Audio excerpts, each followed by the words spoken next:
ኣብ ትሕቲ እቲ ጸሊም ቁሩርን ማዕበላውን ውቅያኖስ ኣትላንቲክ ኣብቲ ሰብኣዊ ዓይኑ ብቐሊሉ ክበጽሖ ዘይኽእል 3000 ሜትሮ ዓሚቝ ናይ ባሕሪ ማዕሙቕ ሓደ ሚስጥራዊ ነገር ተቐቢረሎም። ሰሜን ኣትላንቲክ ንዘመናት ናይ ዓበይቲ መራኽብ መጓዓዝያ ኮይኑ ዘገልገለ ንመርከበኛታት ዘሸበረ ሰፊሕ ናይ ማይ ግዝኣት እዩ። ኣብ ዕድመ ዘመኑ ግን ከም ለካቲት 2022 ብኣቆጻጽራ ፈረንጂ እዚ ውቅያኖስ እዚ ዓብዪ ክቡርን ፍሉይን ሃብቲ ኣብ ከብዱ ተሰኪማ ይፈልጥን። እታ መርከብ እኽሊ ሓፂን ወይ ከዓ ተራ ነዳድ ኣይኮነትን ጽዒና ነይራ። ንሳ ካብ ዓለም እተን ኣዝያተን ተደለይቲ ዝኾና ፍርያት ምህንድስናን ቅንጠቱን ዝመልኣ ጀርመናውያን መካይን ፖርሽ፣ ላምበርጊኒ፣ ቤንትሊ፣ ኦዲ ከምኡ እውን ቮልክስዋገን ዝሓዘት ተንሰፋፊት ናይ ምርኢት ኣዳራሽ ነይራ። ኩለን ብፍሉይ ክንክንን ጥበብን ተሃኒፀን ናብቶም ንኣዋርሕ ንዓመታት ብሃንቀውታት ጽበይወን ዝነበሩ ዓደግቲ ክበጽሓ ተዳልየን ነይረን። መወዳእቱ ግን ናይ ልዕሊ 400 ሚልዮን ዶላራት ኪሳራ ኣሰኪመን ኣብቲ ዘለኣለማዊ ጸሊም ባሕሪ ተዋሒጠን እየን ተሪፈን። እዚ ታሪኽ እዚ እቲ ንመላእ ዓለም ዘሰንበደ ንኢንዳስትሪ ባሕሪ ዘናወፀን ብዛዕባ መጻኢ ባሕሪ መጓዓዝያ ዘፍርሑ ሕቶታት ዘልዓለን ናይ ኤምቪ ፌልሲቲኤስ ሓደጋ እዩ። እቲ ጉዕዞ ዝጅመር ካብ ወደብ ኤምደን ጀርመን እዩ ነይሩ። እዚ ቦታ እዚ ናይ ቮልክስዋገን ግሩፕ ዓብዪ ናይ ወጻኢ መተሓላለፊ ማእኸል ወደብ እዩ። ዕለት 10 ለካቲት 2022 ብኣቆጻጽራ ፈረንጂ እቲ ኩነታት ከምቲ ልሙድ ህውኽ ናይ ስራሕ መዓልቲ እዩ ነይሩ። እታ 656 ጫማ ነውሓት ዘለዋ 60,000 ቶን እትምዘን ዓባይ ናይ መካይን መጓዓዝያ መርከብ ፌልሲቲኤስ ክትብገዝ ተዳልያ ነይራ። ንሳ ብኣሽሓት ዝቁጸረ መካይን ኣብ መላእ ዓለም ንምጓዓዝ ዝተሰርሐት ዓባይ ተንሳፋፊት ጋራዥ ነይራ። ኣብ ሃገር ጀርመን ሚትሲ ኦኤስኪ ላይንስ ዝተባሃለ ኩባንያ ዋንነት ኮይና ኣብ ፓናማ ዝተመዝገበት ንዓለም ለኻዊ ኢንዳስትሪ መካይን ኣገዳሲት መጓዓዝያ ነይራ። ሰራሕተኛታት ነተን ሓደስቲ መካይን ሓንቲ ብሓንቲ ብጥንቃቐ ናብ ውሽጢ እቲ ዓብዪ መኽዝን የእትውወን ነይሮም። እዘን መካይን እዚአን ተራቑሓ ኣይነበራን። መብዛሕትአን ብፍሉይ ጠለብ ወይ ከዓ ካስተም ሜድ ዝተሰርሓ ናይ ሕልሚ መካይን እየን ነይረን። እታ መርከብ 3965 መካይን ሒዛ ካብ ገማግም ባሕሪ ጀርመን ተበጊሳ ናብ ዴቪስቪል ሮድ ኣይላንድ ኣሜሪካ ጉዕዞኣ ጀመረት። እዛ ዓባይ መርከብ ተሰኪማቶም ዝነበሩ ናይ ጽዕነት ዝርዝር ዘሰንብዱ እዮም ነይሮም። ካብ 1,100 ንላዕሊ ፖርሽ መካይን፣ ዳርጋ 2,000 ኦዲ፣ ካብዚኣቶም ድማ እተን 100 ዝኾና ናይ ኢቶርን ሓደሽቲ ኤሌክትሪክ ሞዴላት፣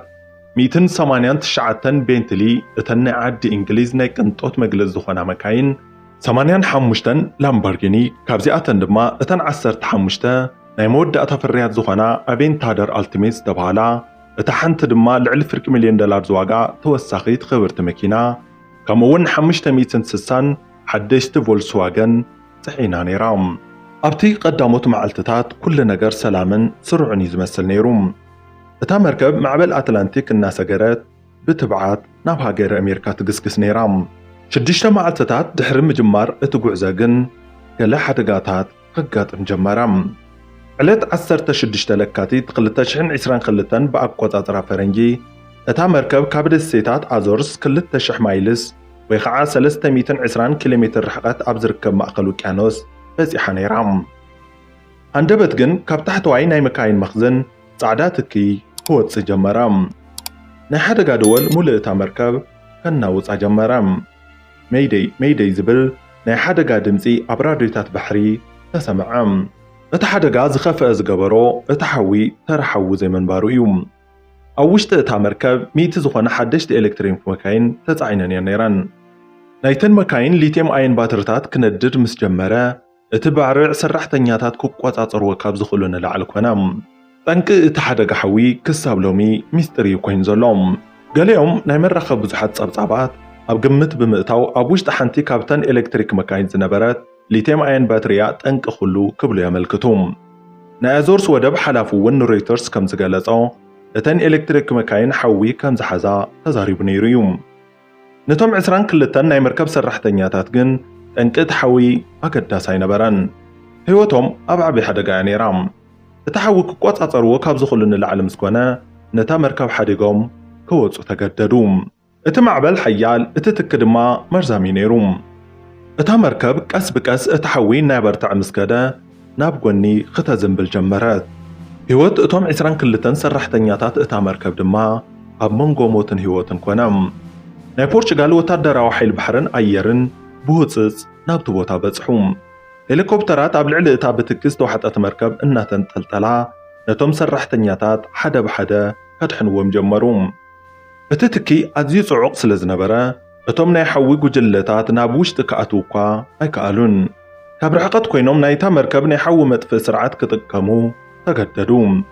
እዚ ድማ ነቲ ሓድሽ ናይ ባሕሪ መጓዓዝያ ክውንነት ፈጺሙ ዘይመጣጠን እዩ ነይሩ ድሕሪ ብዙሕ ጻዕሪ ኣብ ማእኸል ውቅያኖስ ዝተገብረ ናይ ህይወት ምድሓን ቃልሲ ተኣምር ኮይኑ ተፈጸመ ኩሎም 22 ሰራሕተኛታት ብዘይ ምንም ጉድኣት ህይወቶም ተረፈ ናይ ፖርቹጋል ሓይሊ ባሕርን ሄሊኮፕተርን ነቲ ዘይከኣል ዕማም ኣሳለጥዎም ብዘይ ተሓለለ ጻዕር ድማ ኩሎም ብህይወት ተረፉ መርከቦም ግን ምስ ሚልዮን ዶላራት ዝዋግኡ ክቡር ንብረት ኣብ ማእኸል ኣትላንቲክ ውቅያኖስ እናነደደት ቀጸለት ንሰሙን ዝኣክል እታ መርከብ ከም ዓባይ እቶን እናነደደት ተንሳፈፈት እቲ ኣብ ፌልሲቲኤስ ዝነበረ ሓዊ ተረባር ኣይነበረን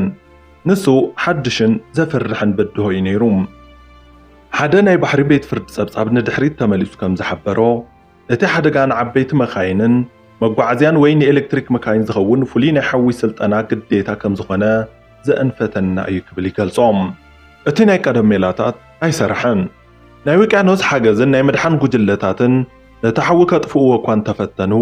ሊትየም ባትሪ ምስ ነደደ ማይ ጥራይ ብምስካዕ ክተጥፍኦ ከም ዘይትኽእል ግን ተገንዘቡ እቲ ጠንቂ ኣብ ኤሌክትሪክ መኪና ዘሎ ሊትየም ኣየን ባትሪ ምስ ኮነ ቴርማል ራን ኣዌይ ዝተባሃለ ክስተት ይፍጠር እቲ ባትሪ ውሽጣዊ ረስኑ እናፈጠረ ባዕሉ ኦክሲጅን እናምረተ ክሳብ እቲ ውሽጣዊ ኬሚካላት ዝውዳእ ንመዓልትታት ነደደ እዚ ባዕሉ እናተሃላለኸ ዝነድድ ዘየቋርጽ ኬሚካላዊ ግብረ መልሲ ስለ ዝኾነ ብልሙድ ካርበን ዳይኦክሳይድ ወይም ፎም ክተጥፍኦ ኣይትኽእልን እታ መርከብ ንሰሙን ሙሉእ ነደደት እቲ ሓዊ ንኹለን እተን መካይን አንዲዱ ናብ ሓመድ ቀየረን እቲ ናይታ መርከብ ሓፂን እውን ቀስ ብቀስ እናነደደ እናቐለጠን እናጣሕለን ከደም ነታ መርከብ ንምድሓን ዝተገብሩ ፈተናታት ግን በዘያብቁዕን ካብ ጅብራልታርን ሮተርዳምን ሓያላት መራኽብ ነቲ ሓዊ ንምቁፅጻር ነታ መርከብ ድማ ናብ ሰላማዊ ቦታ ንምስሓብ መፁ 25 ለካቲት እቲ ሓዊ ከም ዝጠፍአ ተገለጸ እቶም ሰራሕተኛታት ጉጅለ ምድሓን ናብ ውሽጢ ኣትዮም ነታ መርከብ ካብ ኣዞርስ ንምስሓብ ፈተኑ እቲ ዝኸፍአ እዋን ዝሓለፈ መሰለም ግን ኣብ ውቅያኖስ ኣትላንቲክ ካልእ ሓሳብ ነይርዎም ዕለት 1 መጋቢት 2022 ብኣቆጻጽራ ፈረንጂ ወላ እኳ እቲ ሓዊ ጠፊኡ እንተነበረ እታ መርከብ ግን ኣዝያ ተጎዲኣ ነይራ እቲ ናይ ምስሓብ መስርሕ እናተኻየደ ከሎ እታ መርከብ ሃንደበት ሚዛና ሰሓተት ብሰንኪ እቲ ንመዓልትታት ዝፈሰሳ ናይ ምጥፋእ ማይን እቲ ዝዓነወ ኣካል መርከብን ፌልሲቲኤስ ሚዛና ክትሕላይ ከኣለትን ኣብታ ሓያል ማዕበል ውቅያኖስ ናብ የማናይ ገጽ 45 ዲግሪ ኣዘንበለት ኣብ ሓፂር ግዜ ድማ ተገልቢጣ ጣሓለት ማይ ውቅያኖስ ነቲ ዝነደደ ሓፂን እናውሓጠ እታ ዓባይ መርከብ ብድሕሪታ ገይራ ናብ ታሕቲ ክትጥሕል ጀመረት ኣብ ውሽጢ ሒደት ደቃይቕ ካብ ገማግም ባሕሪ ተሰውረት ፌልሲቲኤስ ምስ 3965 ክቡራት መካይን ናብ 3000 ሜትሮ ዕምቆት ጣሓለት እቲ ናይ ዘመን ዓብይ ቁጠባዊ ኪሳራ ድማ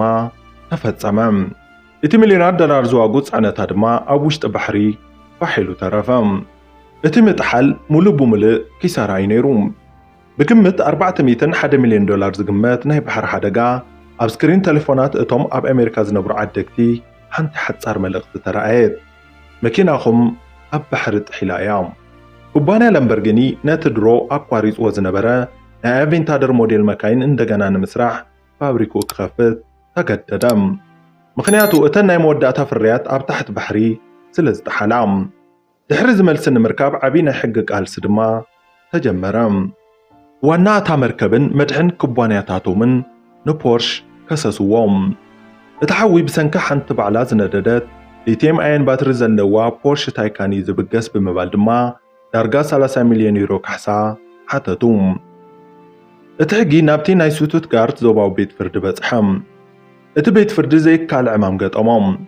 እቲ ጠንቂ ሓዊ ከረጋግጽ ዝኽእል ዝነበረ ምስክር እቲ ዝነደደ ኣካል መካይን ነይሩ ናይ መርከብ መዝገብ መሳርሕታት ኣብ 3000 ሜትሮ ዕምቆት ተቐቢሩ እዩ ዘሎ ክረኽብዎ ዘይከኣል እዩ ኣብ ግንቦት 2026 ብኣቆጻጽራ ፈረንጂ እቲ ቤት ፍርዲ ነቲ ክሲ ውድቂ ገበሮም እቶም ኸሰስቲ እቲ ሓዊ ምስ ፖርሽ መኪና ዘራኽብ እኹል መርትዖ ከቕርቡ ከም ዘይከኣል ብምግላጽ ድማ እቲ ጠንቂ ባዕሪ ሓዊ ሕጂ እውን ብወግዒ ከም ዘይተፈልጠ ሚስጥር ኮይኑ ተሪፈሎም እዚ ሓደጋ እዚ ንኢንዳስትሪ መጓዓዝያ ባሕሪ ንዘለዓለም ቀይርዎ እዩ ሓዱሽ ናይ ባሕሪ ድሕነት ከም ዘድሊ እውን ዘአንፈተ ሓደገኛ እዩ ነይሩ ዓለም ናብ ኤሌክትሪክ መካይን እናተቐየረትን እናገስገሰትን ክትኸይድ ከላ መራኽብ ዝያዳ ብሓይሊ ዝነድድ ባዕሉ ኦክሲጅን ዝፈጥር ነቶም ዘጓዓዝ ሰራሕተኛታት ድማ ሞት ዘስዕብ ጽዕነት ይጸውር ኣለዋ እቲ ሓዊ ፍሉይ እዩ እቲ ሓደጋ ድማ ዝለዓለ እዩ እቲ ስልጠናን መሳርሕታትን ግና ንድሕሪ ዝተርፈ እዩ እዚ ኢንዳስትሪ እዚ ነዚ ዘይኮነሉ ሓቂ ክገጥሞ ተገዲዱ ኣሎ እዚ ድማ ሓደሽቲ ናይ ሓዊ መጥፍእ ስርዓታት ከምቲ ልዑል ጸቕጢ ዘለዎ ናይ ማይ ጭንጫነ ከምኡውን ፍሉይ ናይ ኤቪስ ስልጠና ከም ዘድሊ ዘተተገይሩሉ ኣሎ